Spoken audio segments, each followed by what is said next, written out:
filled it in.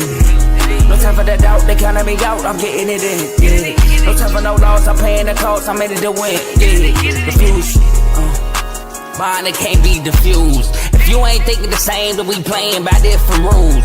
You can't see the vision, we living at different views. Until we complete the mission, keep getting up, never snooze. I walked a mile in my shoes, had the mind of a fool, chasing diamonds and jewels. Trust me, I was confused. Started minding my business and used my mind as a tool. Ended up finding my purpose and found the time to get to it. They told me I couldn't do it, they told me I couldn't make it. They sold it, could never break it. That's sadly mistaken. I need a piece of the pie, I want it so bad I can taste it. They told me like Toby, keep on running toes, they gon' take a few to lose.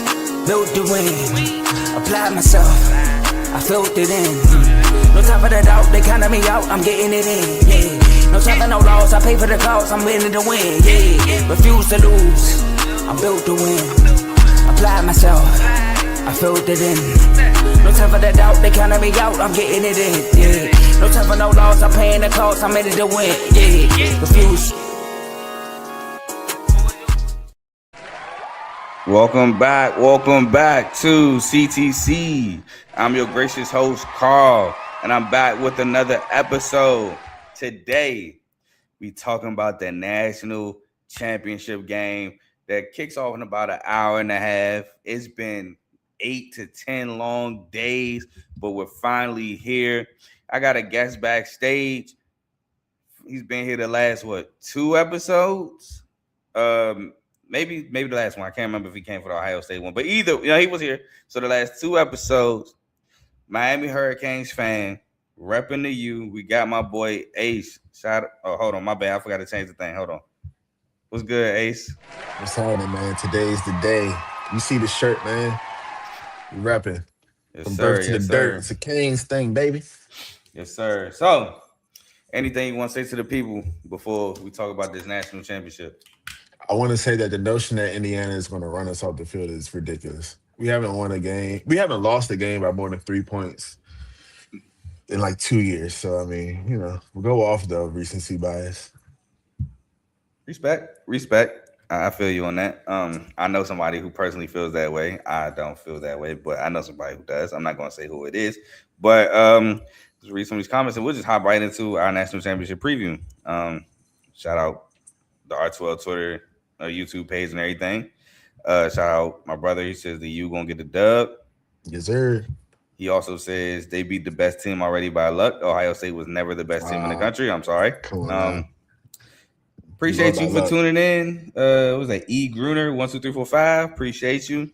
And then Joe says if the U make this close, much respect to them. So shout out to everybody in the comment section. Shout out to everybody watching the show. But it's time to preview the game today.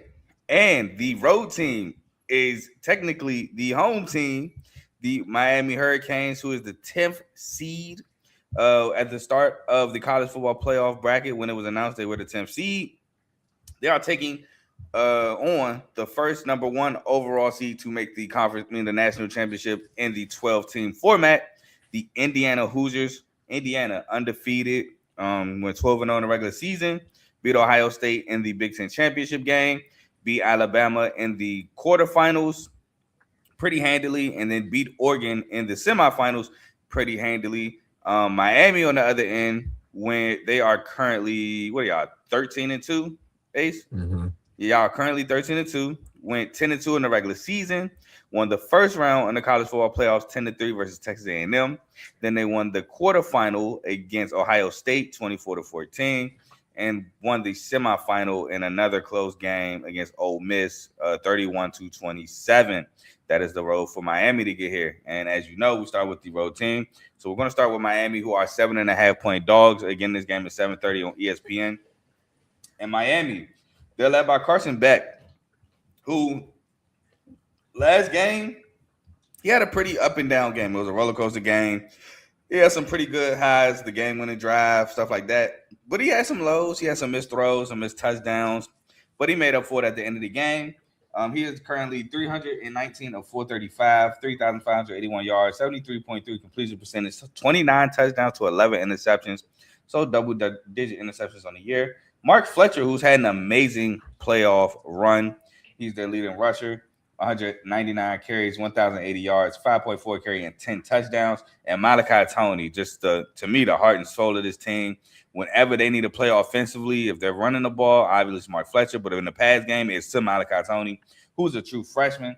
99 catches on the year, 1,089 yards, and 9 touchdowns for the true freshman. Now, my X factor, I'm going Keelan Marion.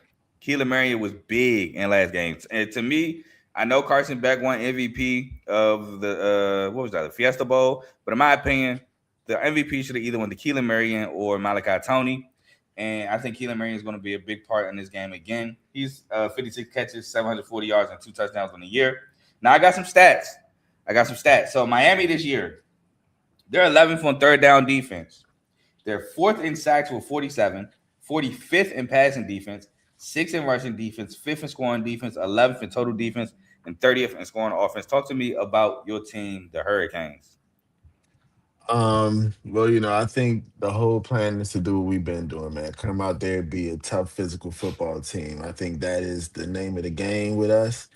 That is where we are at our best. And, that's truly just our identity. I think as long as we can do that, it doesn't matter who we line up against. I think we can smack anybody in the mouth. And I think that we have proven that we can take the hit as well. So I think for those reasons alone, Indiana is going to be in a different kind of fight that they've been in. Well, I ain't going to say they haven't been in that kind of fight all year because obviously Penn State and Iowa kind of gave them some push as well. Ohio State. But I think if you give comps to those teams, I think that we are the boss battle of those kind of teams. So I'm very interested to see what happens. I think Carson Beck will definitely have to have a better game than last week. Excuse me. He missed some throws for sure, particularly one to Malachi down the seam. He missed another crosser. I think it was C.J. Daniels coming across, but that was due to pressure. I think he played fairly well. He just the thing about Carson is I think Carson is an NFL quarterback in the way that he processes the game. I think Carson is a guy I'm very confident he can go through his progressions. He can make a right decision as long as he has the time to do it. The running game, obviously, Mark Fletcher is the bell cow. He is really the engine to this offense. And as long as he's popping off 4 to 5 yards per rush, I mean, that's hard for anybody to beat. Then you have Shamar Brown coming off the bench, always having fresh legs. We have Keelan Marion, who you mentioned as your X factor, and I couldn't agree with you anymore. I think that either him or Downs are going to have to step up and have a very big game to get some pressure off Malachi and also to make Indiana's entire defense respect the passing game and not worry about keeping everything in front of them because we're going to have to take some shots and we're going to have to hit them. We're going to have to hit them when they are revealed to us because if not, then it's we have to make the game a slow grind, which of course we can do, but they can do that as well. So I think as long as we keep it close, the defense is just going to have to do what they usually do. Obviously, we have Xavier Lucas out for the first half due to a bad targeting call last game. But we can't cry with spoiled milk. It is what it is. Next man up. We have OJ Frederick coming back, which helps to add depth to the secondary. We have Damari Brown. I want to say he's playing today. I'm not sure. I know he's a game time decision, but if he does play, it'd be his first action since the end of the season, which is I think a little bit before the end of the season though, but it's a very big thing. Hopefully he's not super rusty or anything like that. But one thing I do know about this program is that when we practice at full pads, full speed, very physically. So I don't anticipate him playing at game speed being a problem. I think the true X factor for us, where it lies, wanted to be Keontae Scott and his battle with Mendoza, because I think that Mendoza does a lot of one reads as far as his progressions in his passing. So I think he's going to have to read a lot off of Keontae Scott because, that nickel blitz, we love to do it. Is he coming? Is he not? It's going to have to be something that when we get home, we're going to have to be there to remind him of it the next play, And I think if we can do that, rattle him a little bit, not that he's easily rattled. I don't think he's been rattled at all this season, actually, but, still got to hit him and see what happens. Yeah, Damari Brown's still a game time decision from what I saw. But We're gonna switch to the home team now. The number 1 seed, the Indiana Hoosiers, led by Fernando Mendoza. Everybody knows the Heisman Award-winning quarterback, transferred from Cal. Mendoza hasn't really played in many tight games as of the Big Ten championship game. Excuse me. They've been 2 playoff games, 2 blowouts. But Mendoza on the year, 257 to 352, 3,349 yards, 73% completion percentage, 41 touchdowns to 6 interceptions. Roman Hemby, the transfer from Maryland, running back, 211 carries, 1,060 yards, 5 carries, 7 touchdowns. And Omar Cooper Jr., the receiver, 64 catches, 866 yards, and 13 touchdowns. Now, my X factor is Elijah Surratt. His ability just to catch anything. Back shoulder fades. He can stretch the defense. He catches anything. But Elijah Surratt on the year, 62 catches, 802 yards, and 15 touchdowns. He's a matchup nightmare for a lot of cornerbacks in college football. Now, some stats for Indiana. Second in scoring offense. Second in scoring defense. First in third down offense. 8th in third down defense. 7th in interceptions with 18 in the year. They actually tied for 7th.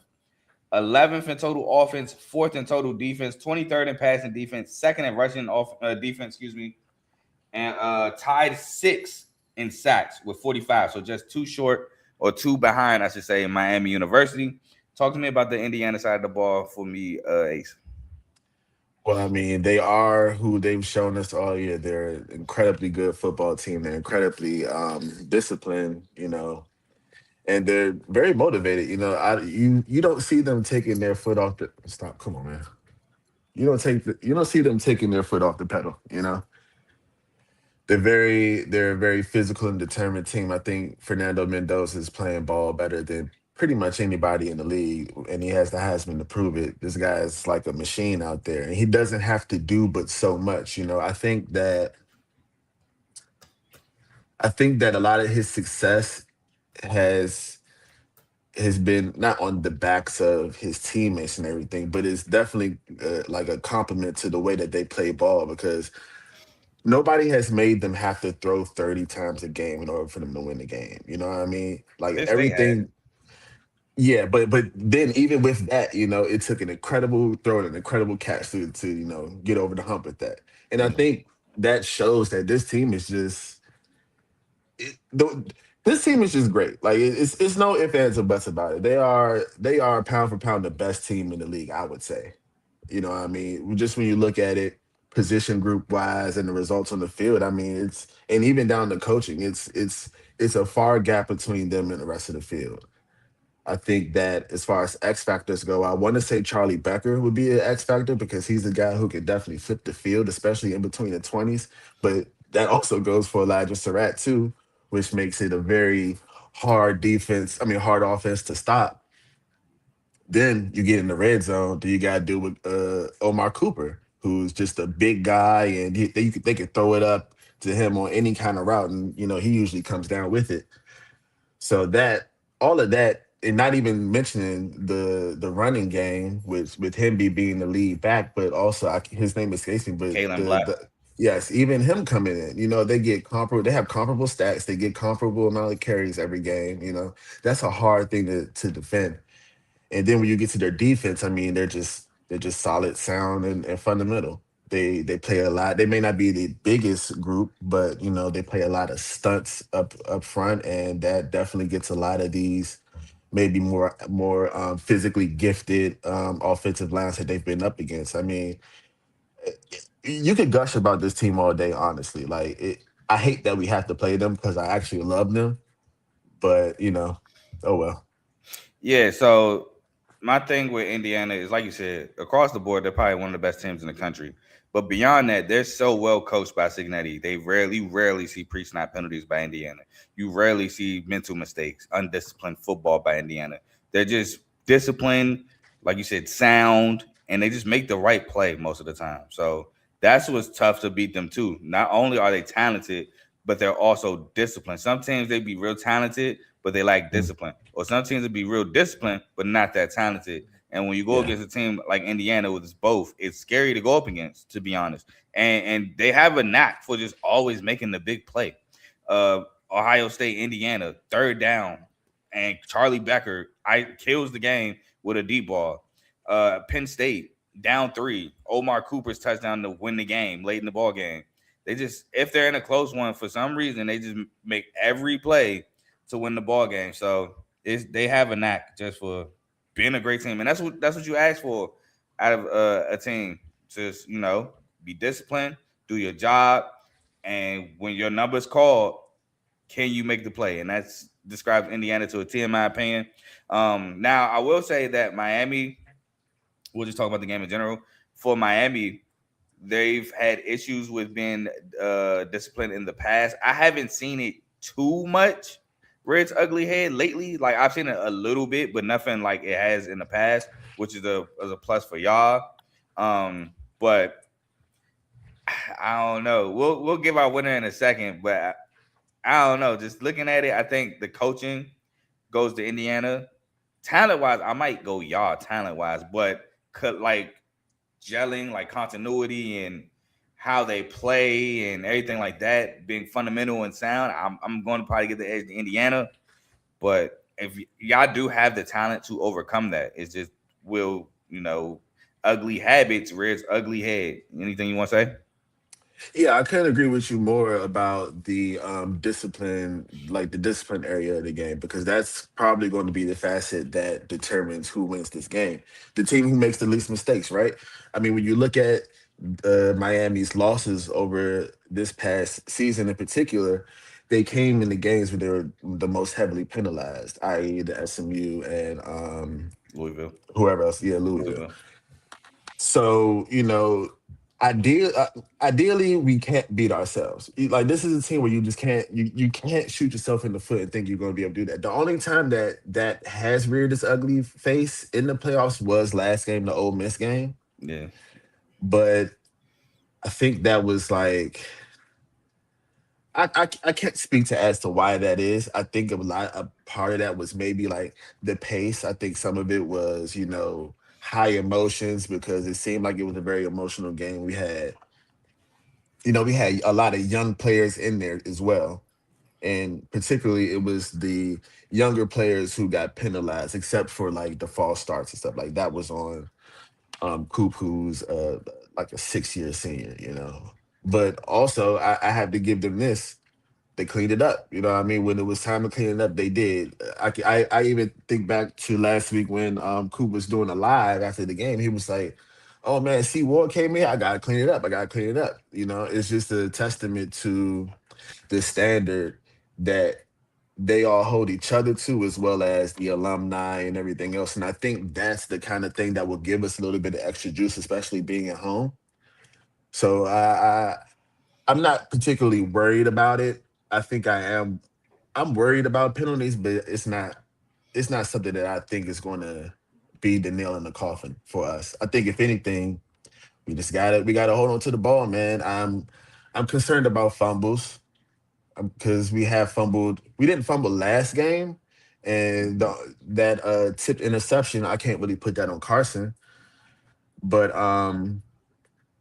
yeah, man, we just had to hold on to the ball. I am a little bit concerned.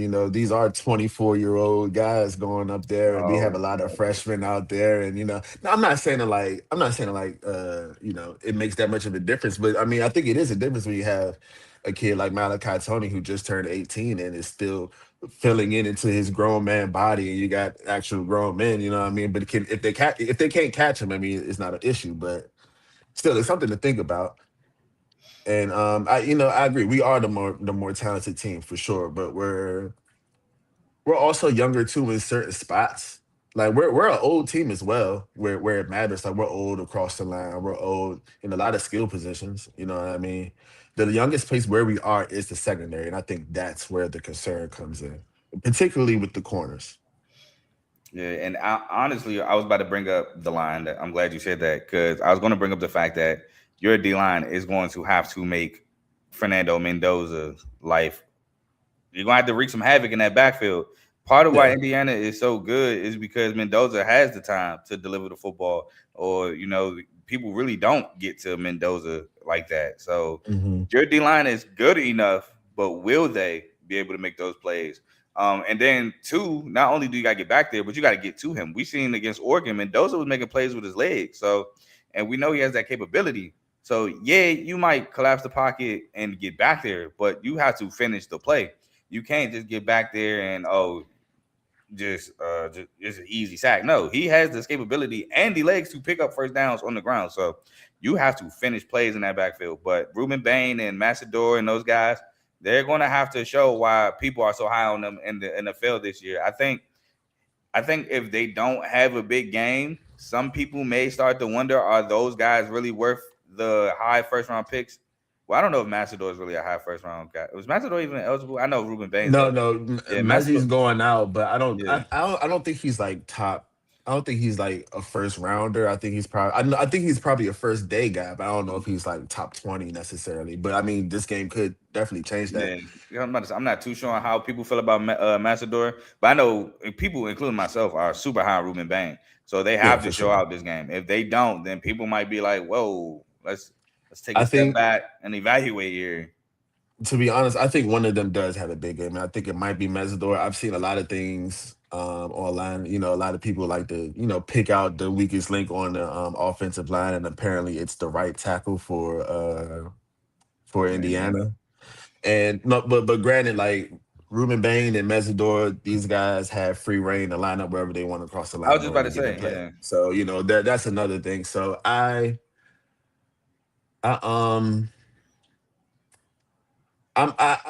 it's not a if they get to Mendoza for me. It's when. You know what I mean? And what happens when it happens I don't is know. more so my question, because I don't.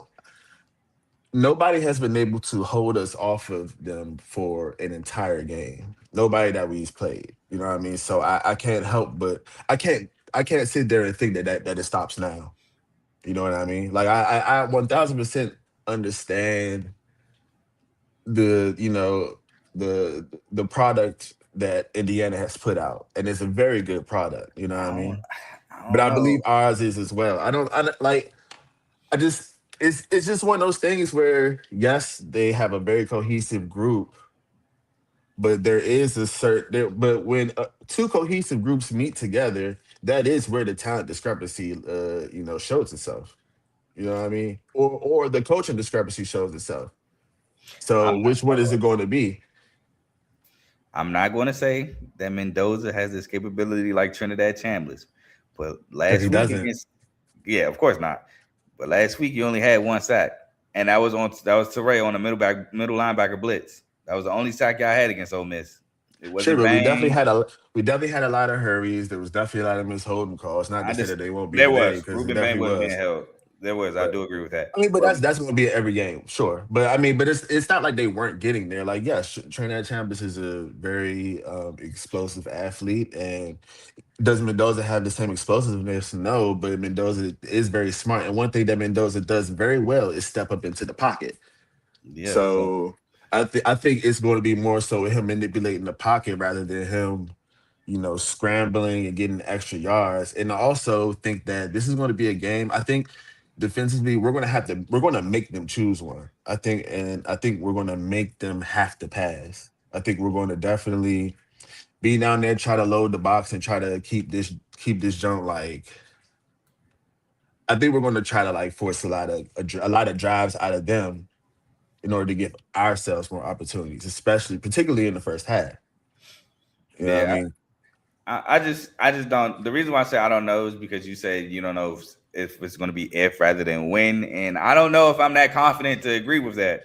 To be honest, because Indiana O Well, I'm a line is fan. not slouches, it does not No, slouches, not at all. and I know your D line is really good, but you still got to go against this O line. So, but anyway, we'll go to our winner, and we already know yours, so I'm gonna get mine first. Miami versus Indiana, national championship in Miami, and my winner. Y'all know my motto. You don't bet against Signetti. I'm going Indiana. I'm sorry. The main reason, to be honest, is because like I said, you don't bet against Cincinnati. That's number one. Number two, Indiana's battle tested. A lot of people like to say they not. They're battle tested. And the Big Ten championship game, that was a battle. Penn State game, a lot of people's preseason national championship pick, including myself, not to win it, but to be there. That was a battle. Iowa, for some reason, was a battle. They've had battles, and I think Miami. Don't get me wrong, Miami's battle tested too, but Miami has also showed us that if you put pressure on back or put pressure on this team, they may fold. And big games. I'm sorry, Ace, Louisville, SMU. Those teams put pressure on you offensively to score. SMU, you throw the pick in overtime. Louisville, you throw the pick to win the game. I don't see Indiana making those mistakes in the clutch. And Miami has to go in the clutch with this defense and how well they play, Carson Beck may just make that mistake. So I'm gonna go with Indiana. I'm gonna take Indiana. I know Joe's taking Indiana and he's taking the -7.5. I'm not that sure if I'm taking the -7.5. If I were to bet tonight, I would take the +7.5 with Miami, but I'm definitely taking Indiana. Go ahead and tell me why you think Miami's going to win, because you know you're not picking against your team. Yeah, well, first of all, I think you get very valid points. You know what I mean? I think all those things are very fair to say. Even though I would say that, you know, in both of those losses, we more so beat ourselves than, like, yes, the interception was the nail in the coffin in each instance. But a lot of plays before that, we've had a lot of motion and it got completely derailed by self-inflicted wounds. So with that, it gives me confidence that it's like, okay, you know, it's not anything that anybody else is doing, right? So Well, I'll say SMU. I more so agree with that. Louisville, I'm putting that on back 100%. that was for sure his worst game. But even still, we were still in it, you know what I mean? But it just, you know, obviously 4 interceptions, you really can't get over that hump. Look at CJ Stroud. But another quarterback we can talk about, Josh Allen had 4 turnovers, but keep going. Oh yeah, him too. Actually, I didn't see that. But why do I think we win? Mainly I just think we win because we just come out and play our brand of football, man. I think that it's going to be a tough game, and I think that, you know, people have the right to view Indiana as the way that they do, and I think this is going to be, you know, just the battle of inevitabilities. Whether they are just the inevitable team and they are just that great, and it was always going to be Indiana. You know what I mean? Or our inevitability of we've been playing playoff games since mid-November or early November. You know what I mean? Like we've had this 1-0 mentality for longer than anybody else in this league, and I think that we don't step on the field believing that we are inept versus anybody. You know what I mean? And I think that attitude is going to carry us a long way. X's and O's aside, I mean, look, if you want to talk X's and O's, yes, we can't go Mally Cat. Like, you know what I'm saying? If you try to do a flea flicker, save it for next year. You know what I mean? This has to be a game where we do what we do best, and we just have to keep doing that. You know what I mean? And the brand of football that we play, you can beat anybody on any level playing that brand of football. And I think that's just what it is, man. Mendoza's great, Cooper's great, but we're going to see what happens when Mendoza has to do more than just play within himself. We're going to have to see what he has to do when he's going to be a little bit off script at times. We're going to have to see what he does when he's going to be a little bit behind the chains at times, and vice versa. We're going to need Carson Beck to really make those throws downfield, stretch the field. We're going to need you know, Mark Fletcher to fight for those extra few yards. We're gonna need the line to get in that scrum and push it an extra 3 when we need it. You know what I mean? But these are all things that we always do, and these are things that I've seen us do. So, man, you want to take the spread, take it, man. I'd advise against it, but, you know, power to anybody who does. But we coming home with this one. Yeah. So I will say it's a big advantage for y'all being at home. In Miami. That's a huge advantage because it's a lot of locals. So I'm pretty sure, even if they're not really a fan of Miami, they're from Miami. Even though tickets were $3,000. That is also a very valid point. That is insane. But Hey man, it's the who national knows how many championship. seats Mark Cuban brought? Who knows how many seats Mark Cuban brought for them? I You keep feel me? forgetting that he's back in Indiana, bro. Cause did he? I don't even know if he went there. I just know he's He did back. apparently. He did apparently. I didn't know that, but you Yeah, know. I know he's backing him. But I do like for y'all anyway. I like the fact that it's a home game for y'all. That's a real cool touch. I know you say you want to see Mendoza go off script. I feel like we've seen it though. Like Oregon, he threw a pick six, came back down, scored a touchdown. They win. That's showing versus. I mean, that's I mean, showing. that's adversity. I get it, but Yeah. even Penn State, like he does these things. They might look like it might be like this is my opinion. I feel like sometimes he does things that might look like it's like one read, but he's really really going off script. Like even Oregon the last week, he was doing a lot of off script stuff that was working, and they were just touchdown, touchdown, touchdown. They rattled off 35 straight points, and like I said, sometimes he even made plays with his legs. So Listen, but I think we also have to. All right, but let's look at the totality of the road to get here too. Let's look at who they've been playing. Like, not trying to take anything away from them, but let's be real. Alabama was a team that probably shouldn't have been in the playoff, and even if they should have been, they were a bit depleted, right? understandable. Oregon was a little bit depleted, particularly a running back, which is the engine to their offense. Davidson was Uh, out. yeah, like yes, like and then on top of that, the pick six, the turnover where the running back didn't mesh well with Moore, like those things definitely put them behind the eight ball. I think it definitely influenced how Oregon played that game, and then.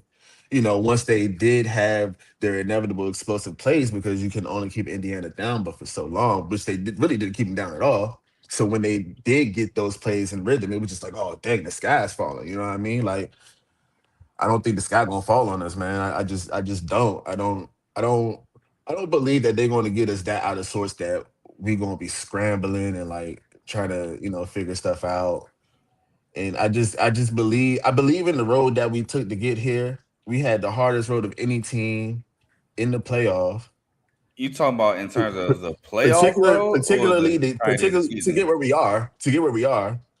I don't know, man. I feel like Texas A&M was fraudulent from the jump. Not taking nothing away from y'all, but I No, never no, believed in Marcel Reed, sure. I and mean, I I, told I you was that. never a big, yeah, I Yeah, was never a big fan of him either. But I'm just saying that to say that Ohio State and Ole this, Miss is valid points, though. I would you know, definitely keep this, those. this, I just say that to say that this isn't, a position that we're, not used to. So, like, I think if it was like, oh, maybe if it was an Oregon type situation, like, okay, you're usually the favorite, you're usually like, the team that everybody wants to look out for, and then now it's switched, and now you're like, oh, it feels like a shock to your system. I don't think that applies to us. I think that sure we don't get the same respect as Indiana, but I think when you look at how we play, like it's pretty even. Aside from Mendoza, because he's the Heisman winner for a reason. Aside from his ceiling of play, I don't think that we're that different. To be Yeah, honest with talent you. wise, y'all even have the advantage. So I feel what you're saying, and I'll say this to your point too. People forget y'all was ranked third in the country, and y'all were arguing that y'all should have been first for Second, really second. True. There you go. Y'all were ranked second in the country and was arguing to be first for a little minute before y'all tricked off 2 games in 3 weeks. If y'all did what y'all was supposed boy, to did do, we? y'all Beck definitely tricked off. Y'all, yeah, you said it yourself. SMU, y'all beat yourselves. Yeah. So I mean, it's unfortunate, but that's why I said that, But that's and how I it said goes. this. And this is why I said, I think I said this to you, might have said this in the group chat, but this is why I say as a Miami fan, the only thing I'll be mad at this season is the fact that we're not ACC champs if I'm a You Miami did say fan, this. Hmm. because that's what it was supposed to be. Y'all was supposed to Yeah, win the at the ACC, very least. yeah, go to the playoffs and have this success. And that's what so for your point, like people do forget y'all were number 2, number 3 in that range because y'all were 3 first for a little minute, then y'all got to 2, and then that's when I think y'all lost to Louisville. Y'all were right there and making arguments. Y'all fan base, I remember y'all fan base was like, we better than Ohio State. We should be number 1 for a little minute. So I will Yeah. say that.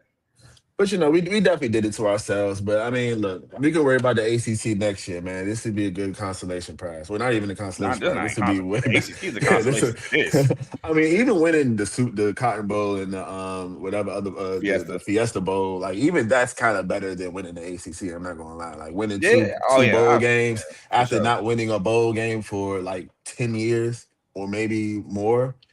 You For know what I sure. mean? I think it's obviously whoever wins this game is going to be a great story. You know what I mean? It'd be a great a storybook ending to a pretty good season. Honestly, like this season is not. I don't think Disappointed it at all. disappointed. You know what I mean? I think there's been a lot of great moments, and obviously the offseason is gearing up to be a little crazy too with all the transfer news and everything going on now. Shout out to So y'all for tampering. yeah, man. Hey, but everybody tamper, right? Yeah. Hey, but y'all hey, if y'all get Darian Mincy, that's crazy. Hey That's a man, we crazy drop to pick we up. we we dropping bags. I ain't gonna lie. Like Yeah.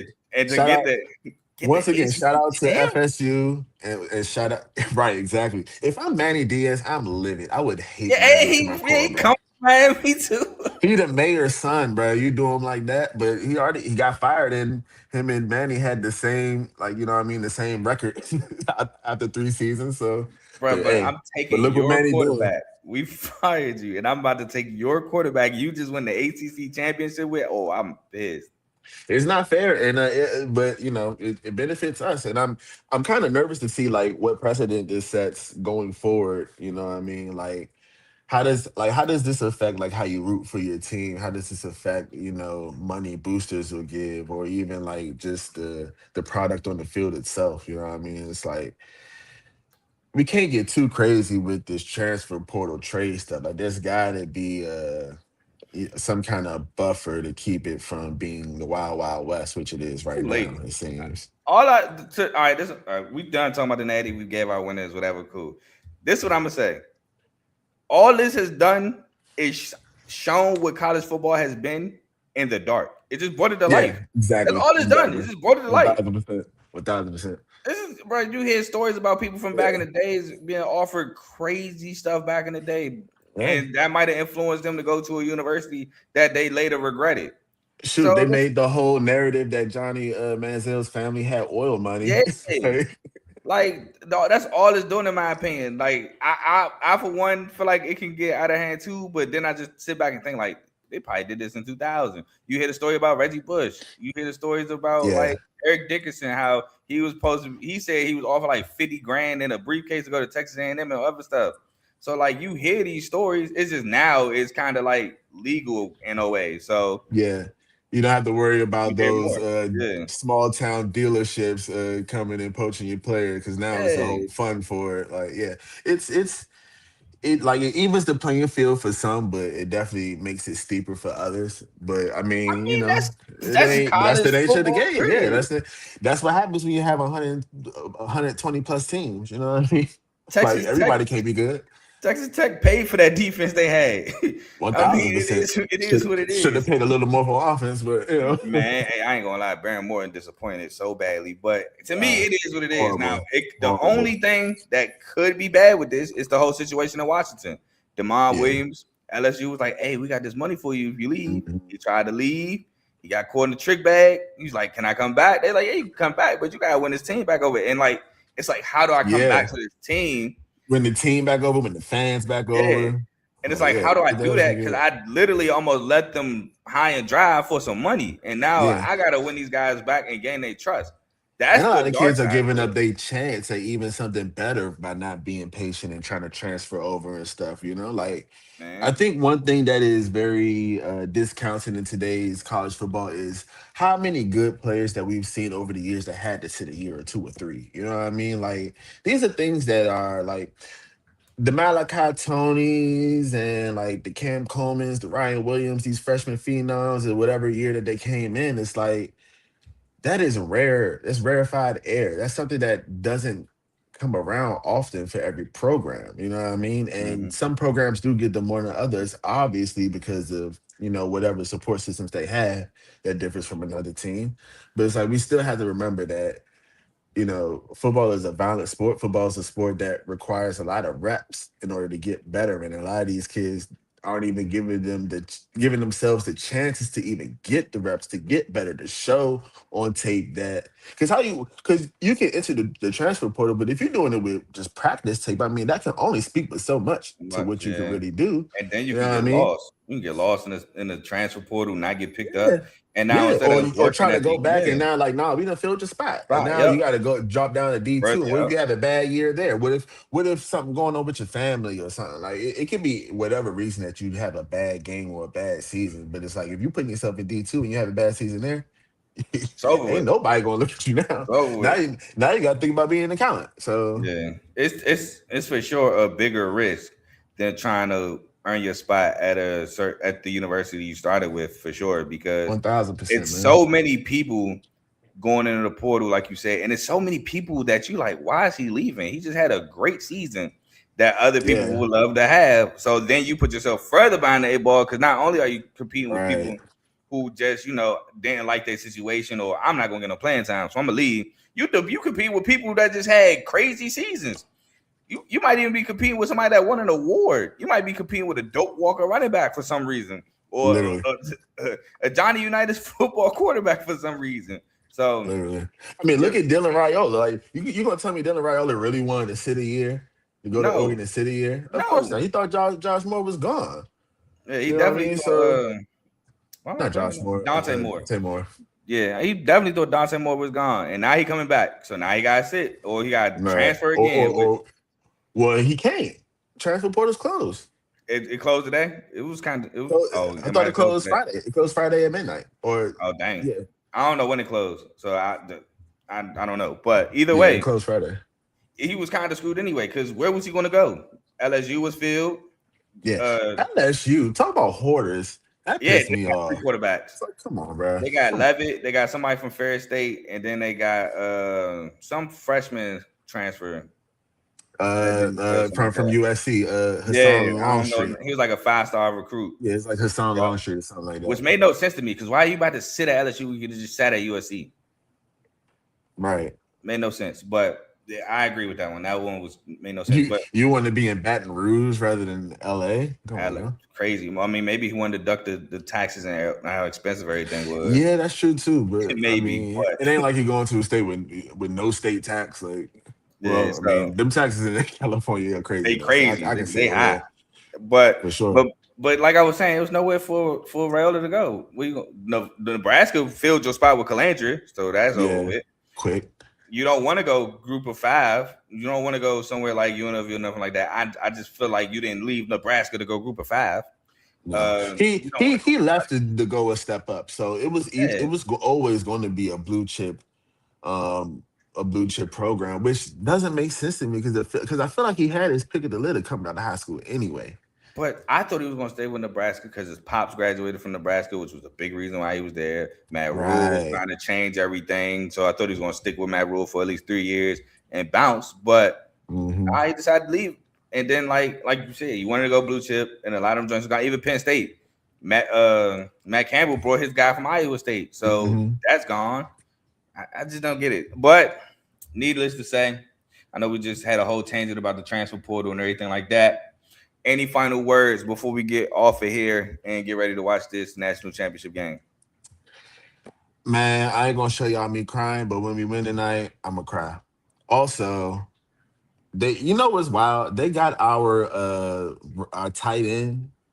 He went in the transfer portal and I can't remember his name. He's not a Bowman. freshman. Oh yeah, it's not Bowman. He was a freshman. It might have been Bowman, actually. I don't know. I can't remember. Bowman not a freshman. He played at Tulane last year. Okay, so not him, but it was a freshman guy. He transfers to Indiana. So, if we do lose. I think I did hear about that. He's a spy. I think I did hear about that, which is insane. Like he should. It's kind of crazy. That's crazy. Yeah. He shouldn't be able to even go over there until after the season. But that's insane. Man. I think I did hear about that. Winners don't cry, baby. We're gonna get this thing done, man. All right, my final words. Appreciate you for coming on the show as always. I would love to say I don't have a dog in the fight, but I feel like I have a dog in the fight with Signetti, bro. I'm sorry. You do. You have a dog in the fight. I'm sorry, bro. I will Let's be real. For Indiana. I will be. I'm sorry. I will be. But don't hurt my feelings, brother. Yeah, this ain't nothing I ain't used to. It's business. It's not personal. Like it's not I'm rooting for Indiana At least because of it's that. you. Yeah. At least it's that, you know. Yeah, it's personal with some other stuff, but this ain't one of them. But yeah, man, I hope it's a great national championship. Ohio State Notre Dame was cool last year. Like the first half, I don't remember it being that great, but I think it ended up being a good one. Once we win, we rule the state of Indiana for sure. Half of Indiana already hates us, so I'm ready for the other half too. Are they like? I really ain't been paying attention to. I'm just saying that Indiana, because of Notre Dame. I'm just saying that because of Notre Dame. Kill. That's true. That's probably more like 75% of Indiana, to be honest, because Indiana ain't really have a football fan base till like the last 2 years. Might even go 90. They have a lot of fair weather fans. That's what I'm saying. That you might say 90% of Indiana don't like you right now. I forgot South Bend's in Indiana, but I don't like. I do too. Anyway. I'm with you. Hey, you know my motto.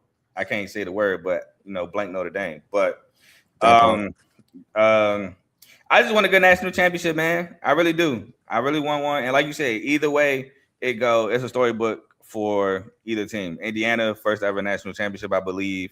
Never would I've ever thought Indiana would play first 16-0 team. Like, it'd be crazy. And it'd be the best program turnaround ever. See, I mean, it already is. That's what I was about to say. Like, I can't qualify it as a turnaround when you went 11-2 last year. So, like, they did it last year. Yeah, true. But last year they went 11-2 and made the playoffs. So it's kind of true. A year too late for that. But and then if Miami wins the first national championship since 2001, so 25 years.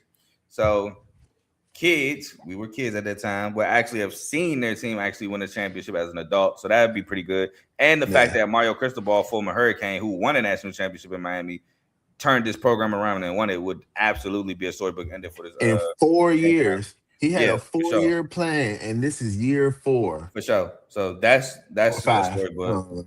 No, it's been full because I think he got it, basically 01-02?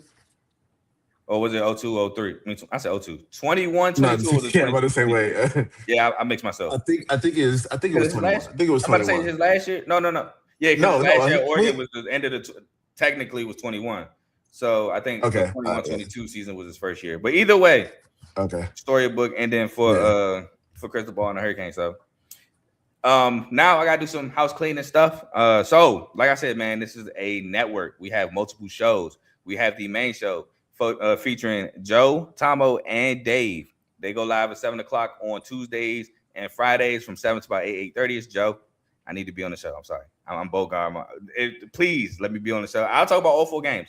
But I do want to talk about one game in specific, and you know the game I'm talking about, Joe. But they go live, like I said, Tuesday, 7 to 8:30ish. We have Unfazed, who've been going live on Wednesday as of late. But they go live different days due to like scheduling and stuff like that. But they go live at like 9, and they go live from 9 to like 10:30ish. We have BWT Baseball with Teddy. Be on the lookout for the World Baseball Classic. Is starting in, I believe, like a month or 2. So Teddy's going to be dropping episodes. We have Dave's Doghouse highlights and lowlights of sport. We have FFC Fantasy Football with Coach Coombs. That I don't know how that would be now because fantasy football is clearly and obviously over. So I don't know how that works. So just stay tuned. If you win in that fantasy football championship, shout out to you. Shout out to Joe. He won the R2L one. We have RBO, Real Ballers Only, featuring Vaughn. He dropped a couple episodes. He dropped, I think, 1 last week. And he dropped, I believe, 2 weeks ago. But he has been dropping content lately, so make sure y'all tune into that. And we have In the Red Corner featuring Joe, Tomo, and I said Joe, Tomo, and Dave. Oh, my God. It's featuring Tomo, Ricky, and Ty. Boxing episodes. They go live on Sundays, not every Sunday, but when they do go live, they go live on Sundays. And they're from 6:30. They start at 6:30, 7 o'clock. Okay, got some updates. So, first of all, Joe said he got me, so I guess I will be on the show 7 o'clock. I will be wearing all purple for a reason. Number 2, Teddy is going live, so BWT will be live tomorrow at noon. Number 3, Fantasy Football with Coach Coombs will now be every Wednesday. No have a time on that, but on Wednesdays. And that's even in the offseason. So those are updates there. And we do have one more show being added to the network. I think it's, Joe, correct me in the comments. I think it's called Zero Sports Talk with Griffey. Please correct me if I'm wrong.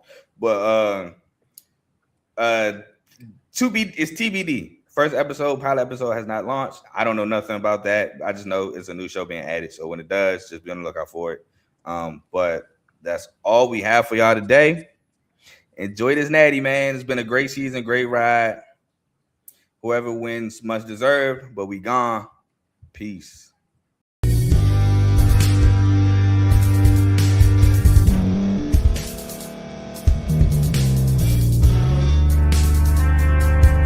Thank you for staying to the end. If you're watching this on YouTube, please like this video, subscribe, and also hit that notification button so you can be notified next time we put out a video. If you're listening on any podcast platform, subscribe and hit that notification button, y'all, so you can be notified we put out another podcast audio. And last but not least, hit that share button. No matter what you're listening to or watching it, hit that share button and send it to somebody that you know that would love to watch this episode you just listened to. So once again, thank you for staying to the end, and we'll see y'all in the next episode.